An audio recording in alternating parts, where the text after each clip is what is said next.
حلوى قديمة من يامات زمان لهذا العيد، سهلة اقتصادية وبزاف بنينة. خلط فنجان زيت مع فنجان زبدة دايبة وفنجان حليب، نسب لافاني، ندير رشة ملح ولم بالفرينة.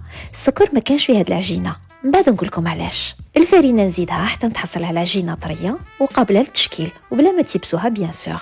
نشكلها كرات نتاع 30 غرام ونحل كل كرة بسمك رقيق كيما نديرو مع الشراك. الحشو ما غادي يكون غير حلوة الترك، هذا ما كان لا لوز لا مكسرات غاليين ولا تعب في توجاد لا فارس.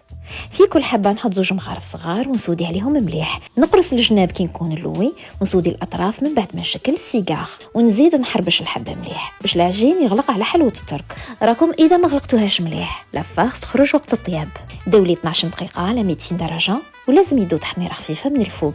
وكي نقولوا حلوة زمان نقولوا معجون المشماش. وانا على لا كونفيتور دابريكو من ازدهار ما نستغناش، فيه المذاق الاصلي تاع بكري، قوامه حلاوته وبنته تخلي حلوتكم ديما بنينه وناجحه. ادهنوا الحبات ورمضوهم في البيمو المرحي ولا القفريط، وهنا الحلاوه راهي كافيه. على هديك ما درتش السكر في العجين. جربوه وسافروا للماضي. على بروشين.